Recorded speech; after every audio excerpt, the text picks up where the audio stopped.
But it raises the question, should anything be off limits, or is everything In this day and open? age, if you want to be president or you want to be a senator or a governor, there's very little that's going to be off limits.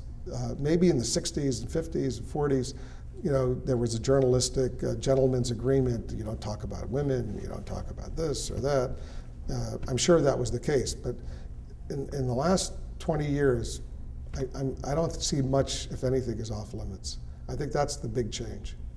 I mean, when you look back at the Lewinsky scandal, I mean, do you think it was too much coverage, that it proved to be that Clinton had to spend so much time dealing with the fallout? I covered that every single day. Yeah. From the day the story broke until the impeachment and the trials, and you can look back and say it was ridiculous, or you can look back and say, what was the President of the United States thinking when he had an affair with a young woman who was an intern at the White House?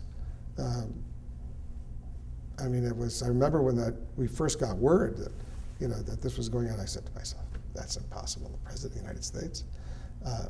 And lo and behold, we eventually learned the truth, the whole truth, and so much more than we ever wanted to know about in that Ken Starr report. I was the network television pool reporter when Bill Clinton, a few days after the story broke, was in the Roosevelt room of the White House in the West Wing, and he looked at the cameras. He was basically looking at me because I was representing the television networks. I was the pool representative in there. And he said, I did not have sexual relations with that woman, Ms. Lewinsky. And I mean, I was there when that happened. And I remember it very, very vividly. Did we go, it was a huge story for a year. Did we go overboard in the media? Were we ethically, challenged or whatever? This was all new territory. I mean, not just for me, but for all my colleagues. I don't think we had ever covered a president involved in a sexual scandal like this.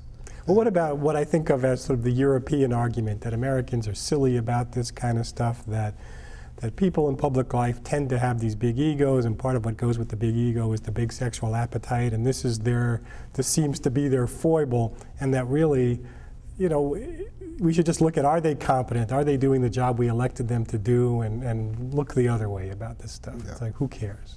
It's their private life. I guess that's the difference between the Americans and the Europeans. In Europe, you're right, I was just in Europe the other day. They don't really care if their leader, had multiple marriages, multiple affairs, whatever. That's human nature. We just want to make sure there are jobs and the economy is well run, national security works. And certainly in Italy and Spain and in France, it's like that. They'll report all that stuff, but it's not going to be a big issue for those people. But here, we're Americans, and it's obviously a different culture, a different attitude, and it's a much bigger issue for us. But it sort of raises the question, does the media make it a big issue, or is the public interest in it drive the media to cover it? I think it's part of both. I think that the media, the public is interested, the media will report it, the public then becomes more interested, media reports more of it, they want more details, so it's sort of a two-way street.